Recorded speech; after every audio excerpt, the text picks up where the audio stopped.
ಅಕ್ಷತಾ ಪಾಂಡವಪುರ. ನೋಡಿ, ಹೆಣ್ಮಕ್ಳು ಬುದ್ಧಿ ಎಲ್ಲಿ ಬಂದ್ರು ಸ್ಯಾರಿ ಪರ್ಚೇಸ್ ಮಾಡೋದು, ಇಲ್ಲಿ ಬಂದ್ರು ಸ್ಯಾರಿ. ಅಕ್ಷತೆ ಏನೋ ಫ್ರೀಯಾಗಿ ಕೊಡ್ತಾವ್ರ ಅಂತಲ್ವಾ? ಫ್ರೀಯಾಗಿ ಕೊಡ್ತಾ ಇದೀನಿ ಅಂತಾನೆ ಸುಮಾರು ಸ್ಯಾರಿ ನೋಡ್ತಾ ಇದಾರೆ. ಏನಾದ್ರು ಇವ್ರು ದುಡ್ಡು ಕೊಟ್ಟು ತಗೊಂಡಿದ್ರೆ ಇಡೀ ಅಂಗಡಿನೇ ಕಿತ್ತಾಕ್ಬಿಡ್ತಿದ್ರು. ನೋಡಿ ನೀವು ತುಂಬಾ ಚೆನ್ನಾಗಿ ಕಾಣಿಸುತ್ತೆ. ಅವಾಗ ಚೇಂಜ್ ಮಾಡ್ತಾ ಇರ್ತೀರಲ್ವಾ? ಹೌದು, ಕ್ರೇಜ್. ಇನ್ನೊಂದು ಹೇಳ್ಬಿಡ್ತೀನಿ, ಇವಳು ಬರ್ತಾನೆ ನಂದಿನಿ ಅವರು ಸೆಲೆಬ್ರಿಟಿ, ನಾನ್ ಸೆಲೆಬ್ರಿಟಿ ಅಲ್ಲ, ನಾನು ನಾನ್ ಸೆಲೆಬ್ರಿಟಿ. ಇವರಲ್ಲಿ ಸೀರೆಗಳು ಸಿಗುತ್ತೆ, ಏನು ಕಾಟನ್ ಸೀರೆಗಳು, ಖಾದಿ ಸೀರೆ. ನೋಡಿ ಅವ್ರದ್ದು ಆಫೀಸ್, ಇದು ಆಫೀಸ್ ಕಮ್ ಸ್ಟುಡಿಯೋ. ಅದು ಈ ಸ್ಟುಡಿಯೋ ಆಲ್ ಇನ್ ಒನ್. ಅಲ್ಲ ನಂದಿನಿ, ಎಳ್ನೀರು ಕುಡಿತೀನಿ ಅಂತ ಕರ್ಕೊಂಬಂದು ಇಲ್ಲೆಲ್ಲ ಒಳ್ಳೆ ಚಿಕನ್ ಮುದ್ದೆ ಸಾಂಬಾರ್ ತಿಂತ ಇದ್ದಿಲ್ಲಮ್ಮ. ಆಯ್ತಾ, ಲೀಕ್ ಔಟ್ ಅಂದ ತಕ್ಷಣ ನಾವೇನಿಗೆ ತಪ್ಪು ತಿಳ್ಕೋಬೇಕು? ಪೇಪರ್ ಲೀಕ್ ಔಟ್ ಆಯ್ತು ಅನ್ನಲ್ವಾ? ಆಗಿಲ್ದಿರೋ ತಪ್ಪು ಈಗ ಯಾಕೆ? ಲೀಕ್ ಔಟ್ ಅನ್ನೋ ಶಬ್ದನ ಅಷ್ಟು ಕ್ಲೀಶೆ ಮಾಡ್ಕೊಂಡ್ಬಿಟ್ರೆ ಹೆಂಗೆ? ಖಂಡಿತ ನಾವಿಂಗ್ ಮನೆ ಬಿಟ್ಟು ಆಚೆ ಹೋದ್ವಿ ಏನೋ ಮಾಡಕ್ಕೆ ಅಂತಂದ್ರೇನೆ ಬೇರೆ ತರ ನೋಡಿರ್ತಾರೆ ಜನ. ಅದ್ರಲ್ಲಿ ನಿಮಗೊಂದು ಟ್ಯಾಗ್ ಲೈನ್ ಇದೆ, ನಾಟಕದವಳು. ಅಲ್ಲಿ ಕರೆಕ್ಟ್. ನಿಮ್ಗಾದ್ರೂ ಒಂಚೂರು ಬೆಲೆ ಇದೆ ಯೂಟ್ಯೂಬರ್ಸ್ ಅಂತ ನೋಡಿರ್ತಾರಲ್ಲ, ಅಟ್ಲೀಸ್ಟ್. ಇಲ್ಲಾಂದ್ರೆ ಹೌದಾ ಅಂದ್ಬಿಟ್ಟು ಹಿಂಗೆ ಯೂಟ್ಯೂಬ್ ನೋಡ್ಬಿಟ್ಟು ಬನ್ನಿ ಅಂತ ಒಳಗಡೆ ಕರ್ಕೊಂತಾರೆ. ಇನ್ನೊಂದೆರಡು ಪೀಸ್ ಮಾಂಸ ಜಾಸ್ತಿ ಇಡ್ತಾರೆ, ಆಯ್ತಾ? ಅದು ನಾಟಕದವರಲ್ಲ. ಇನ್ನೊಂದು ಹೇಳ್ಬಿಡ್ತೀನಿ, ಇವಳು ಬರ್ತಾನೆ ನಂದಿನಿ ಅವರು ಸೆಲೆಬ್ರಿಟಿ, ನಾನ್ ಸೆಲೆಬ್ರಿಟಿ ಅಲ್ಲ, ನಾನು ನಾನ್ ಸೆಲೆಬ್ರಿಟಿ. ಇವತ್ತು ಸಾಕಷ್ಟು ಇಂಟರ್ವ್ಯೂಸ್ ಕೇಳಲಾಗಿದೆ. ಫಸ್ಟ್ ನಾವು ಬಂದಿರೋದೇ ಒಬ್ರು ಕಲಾವಿದ್ರ ಮನೆಗೆ. ಅವರು ಕಲಾವಿದೆ ಕೂಡ ಹೌದು, ರಂಗಭೂಮಿ ಕಲಾವಿದೆ, ಸಿನಿಮಾಗಳಲ್ಲಿ ನಟಿಸಿದ್ದಾರೆ. ಅವರು ಮಾಡಿದಂಥ ಸಿನಿಮಾಗಳಿಗೆ ರಾಜ್ಯ ಪ್ರಶಸ್ತಿನೂ ಕೂಡ ಬಂದಿದೆ.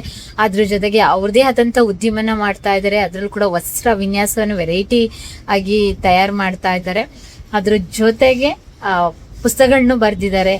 ಪ್ರವಾಸ ಮಾಡ್ಕೊಂಡು ನಾಟಕಗಳನ್ನ ವಿಭಿನ್ನ ರೀತಿಯಲ್ಲಿ ಜನಗಳಿಗೆ ಪ್ರದರ್ಶನ ಮಾಡ್ಕೊಂಡು ಬಂದಿದ್ದಾರೆ. ಯಾರು ಗೊತ್ತಾ? ಬನ್ನಿ ತೋರಿಸ್ತೀನಿ. ಆ ಸ್ಟುಡಿಯೋ ಎಲ್ಲ ಮುಗೀತು. ಇವಾಗ ನಾನು ವ್ಲಾಗ ಸ್ಟಾರ್ಟ್ ಮಾಡ್ತಾ ಇದ್ದೀನಿ. ಸ್ವಲ್ಪ ಬ್ರೇಕ್ ಇತ್ತು. ಯಾರು ಅಂತ ಗೊತ್ತಾಯ್ತಾ ನಿಮ್ಗೆ? ಇವಾಗ ಯಾರಂತ ಗೆಸ್ ಆಯ್ತಾ? ನೋಡಿ ಅವ್ರದ್ದು ಆಫೀಸ್, ಇದು ಆಫೀಸ್ ಕಮ್ ಸ್ಟುಡಿಯೋ. ಅದ್ರ ಜೊತೆಗೆ ಅವ್ರು ಮಾಡ್ತಾ ಇದ್ದಾರೆ ಬಿಸ್ನೆಸ್ ಅಂತ ಹೇಳಿದ್ನಲ್ಲ, ನೋಡಿ ಇದೆ ಖಾದಿ ಕಾಟನ್ ಮುಖಾಂತರ ಜನಮನ ಸ್ಟೋರ್ ಅಂತ ಇಟ್ಕೊಂಡು ಅವರು ಒಂದು ಒಳ್ಳೆ ಬಿಸ್ನೆಸ್ ಮಾಡ್ತಾ ಇದ್ದಾರೆ. ತುಂಬಾ ಜನ ಅವ್ರನ್ನ ಫಾಲೋ ಮಾಡ್ತಾರೆ. ಅದ್ರ ಜೊತೆಗೆ ಕೂಡ ಅದಕ್ಕೆ ತಕ್ಕಂತೆ, ಕಾಸ್ಟ್ಯೂಮ್ಗೆ ತಕ್ಕಂತೆ ಇವರಲ್ಲಿ ಸೀರೆಗಳು ಸಿಗುತ್ತೆ, ಏನು ಕಾಟನ್ ಸೀರೆಗಳು, ಖಾದಿ ಸೀರೆ, ಕಾಟನ್ ಸೀರೆ. ಅದ್ರ ಜೊತೆಗೆ ಇವರೇ ಕಸ್ಟಮೈಸ್ಡ್ ಮಾಡಿದಂಥ ಡ್ರೆಸ್ಗಳನ್ನ ನೀವು ನೋಡ್ಬೋದು. ಎಸ್, ಯಾರು ಗೊತ್ತಾ? ಬನ್ನಿ ತೋರಿಸ್ತೀನಿ. ಎಸ್, ಇವರೇ ನೋಡಿ, ಅಕ್ಷತಾ ಪಾಂಡವಪುರ. ಎಸ್, ಕಣ್ಣಲ್ಲೇ ಕಿಕ್ ಕೊಡ್ತಾ ಇದ್ದಾರೆ, ಕಣ್ಣಲ್ಲೇ ಶೂಟ್ ಮಾಡ್ತಾ ಇದ್ದಾರೆ. ಇಂಟರ್ವ್ಯೂ ಎಲ್ಲ ಮುಗಿದ್ಮೇಲೆ ಆಕರ್ಷ್ ಮತ್ತು ನಾವೆಲ್ಲ ಸ್ವಲ್ಪ ಡಿಸ್ಕಷನ್ ಮಾಡ್ತಾಯಿದ್ದೆ. ಯಾಕೆ ಅಂತ ಹೇಳಿದರೆ ಅವ್ರದ್ದು ಹೊಸ ಚಾನಲ್ ಸ್ಟಾರ್ಟ್ ಮಾಡಿದರು, ನಾಟಿ ಬಾತು ನಟಿ ಮಾತು ಅಂತ ಹೇಳಿ. ಹಾಗಾಗಿ ಹೀಗೆ ಇರುತ್ತಲ್ಲ, ತುಂಬ ದಿನಗಳ ನಂತರ ಫೋನ್ ಕಾಲಲ್ಲೇ ಭೇಟಿ ಮಾಡ್ತಾ ಇರೋರು. ಇವಾಗ ಡೈರೆಕ್ಟಾಗಿ ಭೇಟಿ ಮಾಡಿದ್ವಲ್ಲ, ಹಾಗಾಗಿ ನೋಡಿ ಎಷ್ಟೊಂದು ಸೆಟಪ್ ಮಾಡ್ಬೋದು ಇಲ್ಲಿ. ಸ್ಟುಡಿಯೋ ಎಷ್ಟು ಸ್ಪೇಸ್ ಇದೆ. ಎಸ್, ಈ ಸ್ಟುಡಿಯೋ ಆಲ್ ಇನ್ ಒನ್. ಅಂದರೆ ಇಲ್ಲಿ ಕ್ಲಾಸ್ಗಳು ಮಾಡ್ತಾರೆ, ಅಂದರೆ ನಾಟಕದ ಕ್ಲಾಸ್ಗಳು. ಅಕ್ಷತಾಗೆ ಯಾರೆಲ್ಲ ಬರ್ತಾರೆ ಅವ್ರಿಗೆ ಹೇಳ್ಕೊಡ್ತಾರೆ. ಅದ್ರ ಜೊತೆಗೆ ಅವರು ಕೂಡ ಪ್ರಾಕ್ಟೀಸ್ ಮಾಡ್ತಾರೆ. ಅದ್ರ ಜೊತೆಗೆ ಇವಾಗ ಸ್ಟುಡಿಯೋ ಸೆಟಪ್ ಕೂಡ ಆಗಿದೆ, ವಿಡಿಯೋ ಎಡಿಟಿಂಗ್ ಎಲ್ಲ. ಇದಕ್ಕೆಲ್ಲ ಹೆಂಗ್ ಟೈಮ್ ಮಾಡ್ಕೋತಿರೋ ನನಗೆ. ನನ್ನ ಪುಸ್ತಕ ಬರೆಯೋದು ಡಾಕ್ಟ್ರೇಟ್ ಆಯ್ತಲ್ಲ, ನಾ ಪೆಂಡಿಂಗ್ ಇದೆ, ಅದೆಲ್ಲ ಬರಿಬೇಕು. ಮಂತ್ಲಿ ಒಂದೊಂದು ಬುಕ್ ಅಂತ ಏನೇ ಪ್ಲಾನ್ ಏನೇನೇ ಇತ್ತು ಅದೆಲ್ಲ ಆಯ್ತು. ಹಂಗೆ ನಂಗೆ ಬುಕ್ ಬರೆಯೋದು ಇಷ್ಟ. ಆದರೆ ಈ ಓಡಾಟ, ಸುತ್ತಾಟ, ನಾಟಕ ಎಲ್ಲದ್ರ ನಡುವಿನ ಪುಸ್ತಕ ಬರಿತಾ ಇದ್ದೀರಲ್ಲ. 30 days ಅಲ್ಲ, 100 ಶೋ ಹೇಗಾಯ್ತು ಅಂತ ಅಲ್ಲ, ನನ್ನ ಅನುಭವ ಕಥನ. ಅಂದರೆ ಲೀಕ್ಔಟ್ ಅಂತ ಬಂದಾಗ್ಲೇ ಹೆಸರೇ ಒಂದು ರೀತಿಯಾಗಿ ಕಾಂಟ್ರವರ್ಸಿ ಥರ ಇತ್ತು ಅಂತ ಅನ್ನಿಸ್ನಿಲ್ವಾ? ನಾನು ಅಂಥವೇ ಕೈ ಹಾಕೋದು. ಯಾಕೆ ಅಂದರೆ ನಾವು ಕ್ಲೀಶಲ್ಲಿ ಬದುಕ್ತಿದ್ದೀವಿ, ಆಯ್ತಾ? ಲೀಕ್ ಔಟ್ ಅಂದ ತಕ್ಷಣ ನಾವೇನಿಗೆ ತಪ್ಪು ತಿಳ್ಕೋಬೇಕು? ಪೇಪರ್ ಲೀಕ್ ಔಟ್ ಆಯ್ತು ಅನ್ನಲ್ವಾ? ಆಗಿಲ್ದಿರೋ ತಪ್ಪು ಈಗ ಯಾಕೆ? ಲೀಕ್ ಔಟ್ ಅನ್ನೋ ಶಬ್ದನ ಅಷ್ಟು ಕ್ಲೀಶೆ ಮಾಡ್ಕೊಂಡ್ಬಿಟ್ರೆ ಹೆಂಗೆ? ಎರಡನೇ ಮುದ್ರಣ ಆಯ್ತಾ? ಲೀಕ್ ಔಟ್ 3 ಮುದ್ರಣ ಆಗಿದೆ. ಓಕೆ, ಪುಸ್ತಕ ಬರೆದು ದುಡ್ಡು ಮಾಡ್ಬೋದಾ ಅಕ್ಷತಾ? S R no? ದುಡ್ಡು ಎಲ್ಲ ನನಗೆ ಗೊತ್ತಿಲ್ಲಪ್ಪ. ಮನೆ ಕಟ್ಟೋಷ್ಟು ಲೆವೆಲ್ಗೆಲ್ಲ ದುಡ್ಡು ಮಾಡೋಕ್ಕಲ್ಲ. ಸಮ್ ಒಂದು ದುಡ್ಡು ಸಿಗುತ್ತೆ ಅಷ್ಟೇ, ಸಮ್ ದುಡ್ಡು.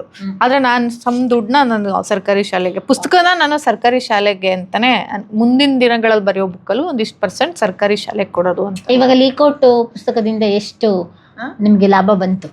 ಲಾಭ ಮುದ್ರಣ ಆಯ್ತು ಅಂತ ಹೇಳಿದ್ರು. ಯಾವುದಕ್ಕೂ ಲಾಭ ಹೇಳಲ್ಲ, ನಿಂಗೆ ಕೇಳು ಬಿಡು. ಅದು ಹಿಂಗ್ ಲೆಕ್ಕಾಚಾರವಾಗಿ ಇದು ಹಾಕೋದು ಕಷ್ಟ. ಅಂದ್ರೆ ಯಾಕೆ ಗೊತ್ತಾ ನಾನು ಈ ಪ್ರಶ್ನೆ ಕೇಳಿದೆ? ನೆಕ್ಸ್ಟ್ ಯಾರು ಪುಸ್ತಕ ಬರಿಬೇಕನ್ನೋರಿಗೆ ಇನ್ಸ್ಪೈರ್ ಆಗಲಿ ಅಂತ ಹೇಳಿ ಹೇಳ್ತೀನಿ. ಈಗ ಫಸ್ಟ್ ಬುಕ್ಕು ಇದು ನಾನು ಬರೆದಿದ್ದು. ಲೀಕೌಟು ಕಥಾ ಸಂಕಲನ. ಇದು ಪಬ್ಲಿಷರ್ ಬೇರೆ. ಆದರೆ ಇದನ್ನೆಲ್ಲ ಪ್ರತಿ ಶೋನಲ್ಲೂ ನಾನು ಸೇಲ್ಗೆ ಇಡ್ತಿದ್ದೆ. ಅಲ್ಲಿ ಸೇಲ್ ಆಗ್ತಾಯಿದ್ದು. ಇದು 150 ರೂಪಾಯಿ ಬುಕ್ಕು. ಶೋಗಳಲ್ಲಿ 100 ರೂಪಾಯಿ ಆಗ್ತಿತ್ತು. 100 ರೂಪಾಯಿನಲ್ಲಿ ನನಗೆ ಪಬ್ಲಿಷರಿಂದ ನಾನು ತಗೊಳ್ತಿದ್ದೆ. ನನಗೊಂದು ಉಳಿತಿದ್ದು ಒಂದು 20 ರೂಪಾಯಿ, ಒಂದು 10, 20, 25 ರೂಪಾಯಿ. ಇದರಿಂದ 100 ಬುಕ್ಕು ಸೇಲ್ ಆಯಿತು ಅಂದ್ಕೊಂಡ್ರೆ ಎಷ್ಟಾಯಿತು? 20 × 100 ಎಷ್ಟಾಯ್ತು ರೀ? 20 × 100 2,000. ಹಂಗೆ 1000 ಸೇಲ್ ಆಗಿರುತ್ತೆ, ಎಷ್ಟಾಯಿತು? ಹಂಗೆ 1000 ಸೇಲ್ ಆಗಿರುತ್ತೆ, ಎಷ್ಟಾಯಿತು? 20,000 ಆಯಿತಾ? ಆ 20,000 ರೂಪಾಯಿ, 20,000 ರೂಪಾಯಿ ನಾವು ಸರ್ಕಾರಿ ಶಾಲೆಗೆ ಕೊಡೋದು, ಹಾಗೆ ಆಯಿತಾ? ಇದು ಲೀಕೌಟ್ ನನ್ನ ಕಥಾ ಸಂಕಲನ. ಈ ಕಥಾ ಸಂಕಲನ ಅದು ನಾನೇ. ಆ ಕಥಾ ಸಂಕಲನದ ಕತೆಗಳನ್ನೇ ನಾನು ಲೀಕೌಟ್ ನಾಟಕದಲ್ಲಿ ಅಡಾಪ್ಟ್ ಮಾಡಿಕೊಂಡು ಒಂದೊಂದು ಶೋನಲ್ಲಿ 1 ಅಥವಾ 2 ಕತೆನ ಪ್ರೆಸೆಂಟ್ ಮಾಡ್ತೀನಿ. ಪ್ರೆಸೆಂಟ್ ಮಾಡೋದು ನಾನು, ಆ ಕತೆಗಳ ಪಾತ್ರಗಳ ಆಡಿಯನ್ಸು. ಇದು 100 ಶೋ ಆಯ್ತಲ್ಲ, ಲೀಕೌಟ್ 100. ಆಮೇಲೆ ನಮ್ಮ ಈ ಏನು ಅನ್ಕೊಬಿಡ್ತಾರೆ, ನಾಟಕ ಮಾಡ್ತಿದ್ದೀನಿ ಅಂದರೆ ಈ ಇಲಾಖೆಯವ್ರು ಭಾಳ ದುಡ್ಡು ಕೊಡ್ತಾರೆ, ಅಕಾಡೆಮಿಯವ್ರು ದುಡ್ಡು ಕೊಡ್ತಾರೆ ಒಂದು ಶೋಗೆ, ಇವಳು ಭಾಳ ದುಡ್ಡು ಮಾಡ್ತಾ ಇದ್ದಾಳೆ ಅಂತ ಅನ್ಕೊಂಡ್ಬಿಡ್ತಾರೆ. ಆ ಥರನೂ ಇದೆ. ನೀವು ನೋಡಿ, ಫಂಡ್ ಹಾಕ್ತಾರೆ, ಅಪ್ಲೈ ಮಾಡ್ತಾರೆ, ವರ್ಷಕ್ಕೆ ಇಷ್ಟು ದುಡ್ಡು ತಗೊಂತಾರೆ, ಎಲ್ಲೋ ಒಂದು ಕಡೆ ಶೋ ಮಾಡಿ ನಾನು ಶೋ ಮಾಡಿದೆ ಅಂತ ಸಕ್ಕದಾಗಿ ಡಾಕ್ಯುಮೆಂಟ್ ಮಾಡಿ ಕೊಡ್ತಾರೆ. ಯಾವತ್ತೂ ಇವತ್ತವರೆಗೂ ನಾನು ಸರ್ಕಾರದಿಂದ 1 ರೂಪಾಯಿ ತಗೊಂಡಿಲ್ಲ, ಇಲಾಖೆಯಿಂದ ದುಡ್ಡು ತಗೊಂಡಿಲ್ಲ. ಆ ದುಡ್ಡು ತಗೊಂಡ್ಬಿಟ್ರೆ ನಾನು ಮೋಸ್ಟ್ಲಿ ನನ್ನ ಫ್ರೀಯಾಗಿ ಹಿಂಗೆ ಕೆಲಸ ಮಾಡೋಕ್ಕಾಗ್ತಿತ್ತು ಇಲ್ಲ ಗೊತ್ತಿಲ್ಲ. ಆಮೇಲೆ ಆ ದುಡ್ಡನ್ನ ತಗೊಳ್ಳೋದಲ್ಲ, ನನ್ನ ಪ್ರಕಾರ ಅವರು ಗುರುತಿಸಿ ಕೊಡಬೇಕು ಅಂತ ನಾನು ನಿರೀಕ್ಷೆ ಮಾಡ್ತೀನಿ. ಯಾಕೆ ನಾ ಹಂತಕ್ಕೆ ಹೋದ್ರೆ ನಾನು ಗುರುತಿಸೇ ಎಲ್ಲರಿಗೂ ಕೊಡೋದು, ಅಪ್ಲೈ ಮಾಡಿ ಅಂತ ನಾನು ಯಾವತ್ತೂ ಹೇಳಲ್ಲ. ಬಟ್ ಬಿಡಿ, ಅವ್ರದ್ದೇನೋ ಇದೆ. 100 ಶೋ ಹೇಗಾಯಿತು ಅನ್ನೋ ಅನುಭವ ಕಥನ ಇದು.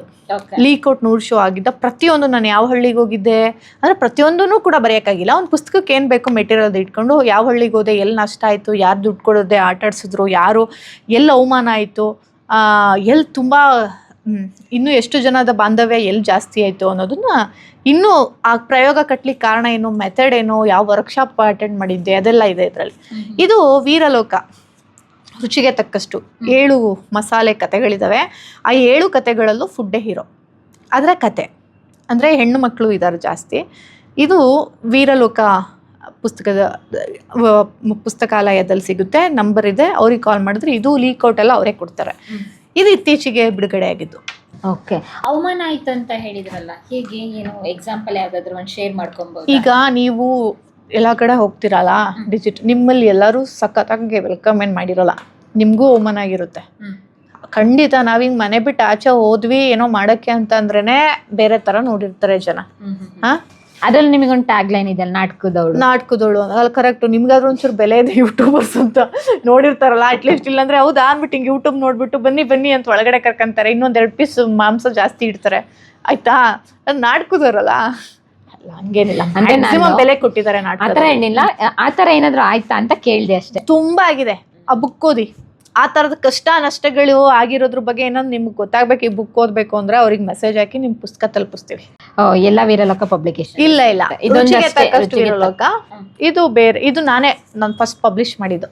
ಓಕೆ, ಪಬ್ಲಿಷ್ ಮಾಡಿದ್ದು ನಾನೇ. ಮಾಡಬಾರ್ದು ಮುಂದಿನ ದಿನಗಳಲ್ಲೂ ಬುಕ್ ಪಬ್ಲಿಷ್ ಅಂತಿಲ್ಲ, ಆದರೆ ಈ ಎಲ್ಲ ಕೆಲಸಗಳ ನಡುವೆ ಆಗಲ್ಲ. ಬಟ್ ನನಗೆ ವೀರಲೋಕದಿಂದ ಒಂದು ಗೌರವಧನ ಪೇಮೆಂಟ್ ಆಯ್ತು. ಓಕೆ, ಸೊ ನನಗೆ ಲೇಖಕರಿಗೆ ಅದೇ ಬೇಕಾಗಿರೋದು. ನಾವು ಬರೀ ಅಂದ್ರೆ ನಾನು ಹೌದು ನಿರೀಕ್ಷೆ ಇರುತ್ತೆ, ಅವೆಲ್ಲ ಕಾಂಟ್ರಾಕ್ಟ್ ಆಗೇ ಹೋಗೋದು. ಆದ್ರೆ ತುಂಬಾ ಜನ ಕೇಳಿದೆ, ಈಗ ಆಲ್ರೆಡಿ ಇಂಡಸ್ಟ್ರಿಲಿ ಇರೋರು ಬರ್ದಿದ್ದಾರೆ ಒಂದಷ್ಟು ಜನ, ಯಾರಿಗೂ ಪೇಮೆಂಟ್ ಆಗಿಲ್ವಂತೆ. ಸುಮ್ಮನೆ ಹೇಳ್ತಾರ್ರಿ ಕೊಡಲ್ಲ, ಯಾವ ಗೌರವಧನ ಕೊಡಲ್ಲ, ಏನು ಕೊಡಲ್ಲ ಅಂತ. ಇವ್ರು ನನಗೆ ನಿನ್ನೆ ಪೇಮೆಂಟ್ ಆಗಿದೆ. ಪಾಪ ವೀರಕಪುತ್ರ ಶ್ರೀನಿವಾಸ್ ಸರ್ ನಮ್ಮ ಚಾನಲ್ ನೋಡಿದ್ರೆ ತುಂಬಾ ಖುಷಿ ಪಟ್ಬಿಡ್ತಾರೆ. ಇಲ್ಲ, ಅಂಥವ್ರು ಇರಬೇಕು. ನಮ್ಗೆ ಪ್ರಾಕ್ಟಿಕಲ್ ಆಗಿ ನಮ್ಗೆ ಏನು ಅನುಭವ ಆಗುತ್ತೆ ನಾವು ಅದನ್ನ ಹೇಳ್ಕೊಬೋದಪ್ಪ. ಕೆಟ್ಟ ಅನುಭವ ಆಗಿದ್ರು ಇವರು ಆ ಥರ ಇಲ್ಲ ಅಂತ ಅನ್ಸುತ್ತೆ ನಮ್ಗೆ. ಇಲ್ಲ, ಅವರೂ ಕೂಡ ಪುಸ್ತಕಗಳನ್ನ ಜನಗಳಿಗೆ ಓದುವಂತ ಪುಸ್ತಕಗಳು ಜನರಿಗೆ ಓದಿಸ್ಬೇಕು ಮತ್ತೆ ತಲುಪಬೇಕು ಅಂತ ಹೇಳಿ ವಿಭಿನ್ನ ರೀತಿಯಾದಂತ ಏನೇನೋ ಮಾಡ್ತಾ ಇದ್ದಾರೆ ಸರ್. ಪರಿಕಲ್ಪನೆನೇ ಸಖತ್ತಾಗಿದೆ ಅವ್ರದ್ದು ಆಕ್ಚುಲಿ. ಎಷ್ಟೋ ಅವರು ನಮ್ಮನ್ನೆಲ್ಲ ನನ್ಗೆ ಬೈತಾರಲ್ಲ, ಏನ್ ನಾಟಕ ಮಾಡ್ಕೊಂಡು ಹುಚ್ಚಾಟ, ಅವ್ರಿಗೆ ನೀನು ಬುಕ್ ಮಾಡ್ಕೊ ಹುಚ್ಚಾಟ ಅಂತ ಬೈತಾರ. ಆದ್ರೂ ಕೂಡ ಅವ್ರು ಏನೋ ಮಾಡ್ತೀವಿ. ಪುಸ್ತಕ ಸಂತೆ ಮಾಡಿದ್ರು, ಮೇಳ ಮಾಡಿದ್ರು, ಮತ್ತೆ ಎಲ್ಲ ಒಂದು ಮೆಟ್ರೋ ಸ್ಟೇಷನ್ ಆಗಿರ್ಬೋದು, ಎಲ್ಲ ಒಂದು ಶಾಪ್ ಅಲ್ಲಿ ಆಗಿರ್ಬೋದು ಡಿಸ್ಪ್ಲೇ ಮಾಡಿರೋ ಪುಸ್ತಕಗಳನ್ನ ಓದುಗರ ಬಳಗ ಹೆಚ್ಚಾಗ್ಲಿ ಅಂತ ಹೇಳಿ. ಬರಹಕ್ಕೆ ಆರ್ಟಿಕಲ್ಗಳಿಗೆ ದುಡ್ಡು ಬಂದಿದೆ, 1,000-2,000 3,000 ಹಂಗೆಲ್ಲ ದುಡ್ಡು. ಯಾವ್ದಾದ್ರು ಸಣ್ಣ ಮ್ಯಾಗ್ಝಿನ್ ಅವೆಲ್ಲ ಕಟ್ಟಿದ್ದಾರೆ. ಅದು ನಿರೀಕ್ಷೆ ಇಲ್ಲ ನನಗೆ. ಆರ್ಟಿಕಲ್ ಕಳಿಸಿ, ಹಿಂಗೊಂದು ಕತೆ ಕಳಿಸಿರ್ತೀನಿ, ಮೇಡಮ್ ನಿಮ್ಮ ಅಕೌಂಟ್ ನಂಬರ್ ಅಂತ ದುಡ್ಡು ಹಾಕಿರ್ತಾರೆ, ಆಯ್ತಾ?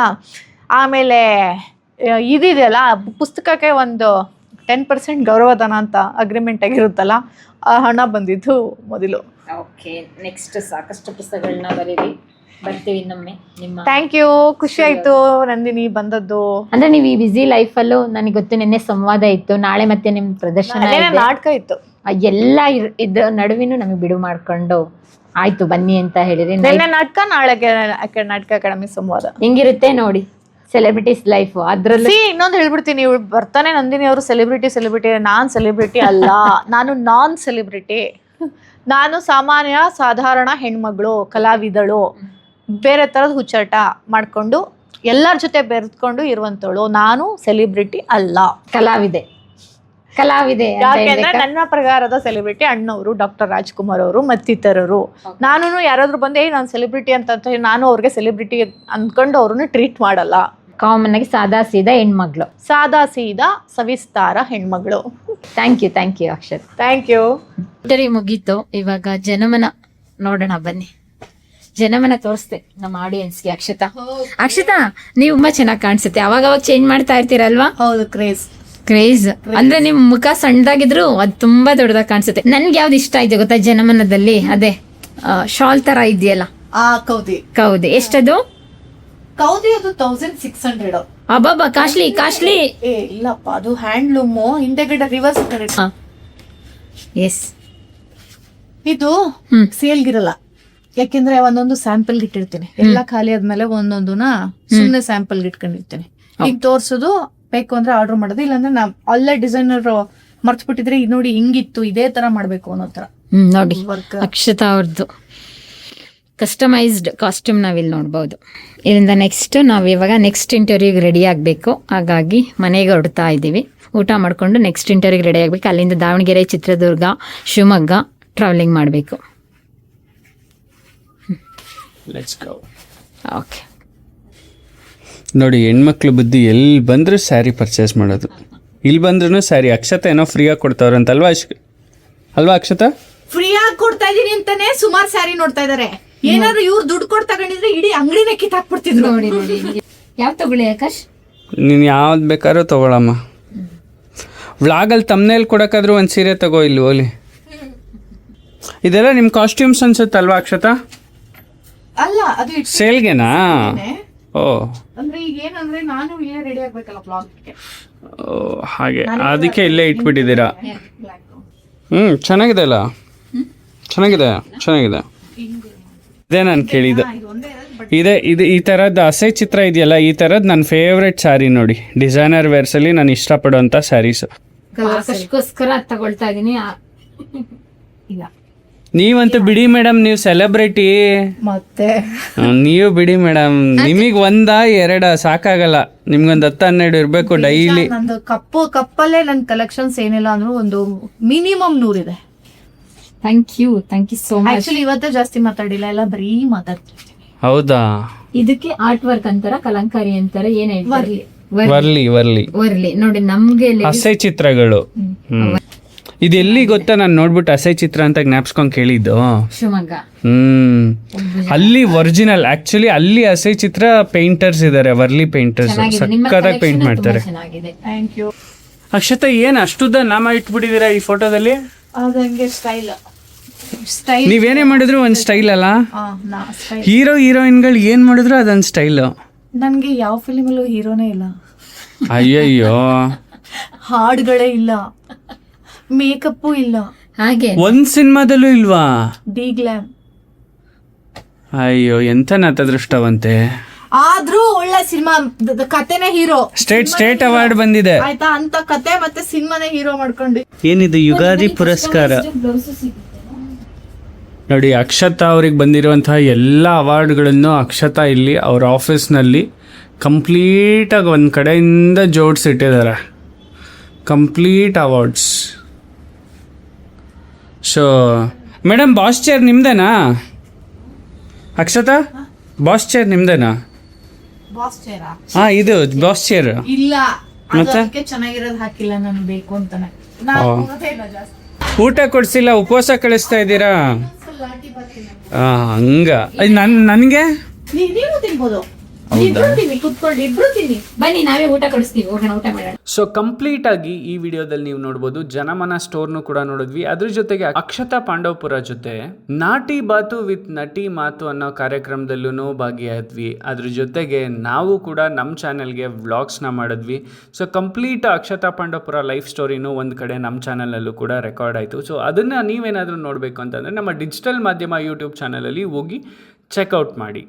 ಸೊ ಫೈನಲಿ ನನಗೆ ಇಷ್ಟ ಆಗಿದ್ದೇನು ಈ ಜನಮನ ಅಂಗಡಿಯಲ್ಲಿ ಅಂತಂದರೆ ಕಂಪ್ಲೀಟಾಗಿ ಎಲ್ಲದೂ ಕೂಡ ಆರ್ಟಿಸ್ಟಿಕ್ ಆಗಿತ್ತು. ಕಾಟನ್ ಸ್ಯಾರೀಸಿಂದ ಹಿಡಿದು ಕಂಪ್ಲೀಟಾಗಿ ಕಾಟನ್ ವೇರು, ಅದ್ರ ಜೊತೆಗೆ ಕಾಶ್ಮೀರಿ ವೇರ್ಸು, ಆಮೇಲೆ ಬೇರೆ ಬೇರೆ ಸ್ಟೇಟ್ನ ರೆಪ್ರೆಸೆಂಟ್ ಮಾಡುವಂಥ ಒಂದಿಷ್ಟು ಆಸ್ಥೆಟಿಕ್ ಕ್ಲಾತ್ಸ್ ಕೂಡ ಇತ್ತು. ನನಗೆ ಇಲ್ಲಿ ತುಂಬಾ ಇಷ್ಟ ಆಯಿತು.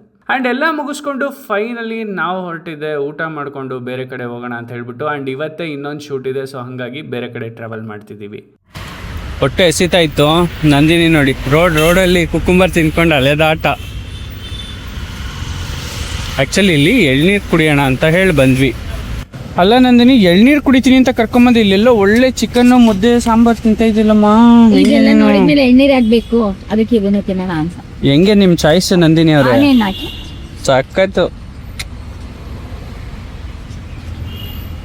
ಗೌಡ್ರು ಒಳ್ಳೆ ಮುದ್ದೆ ಸಾರು.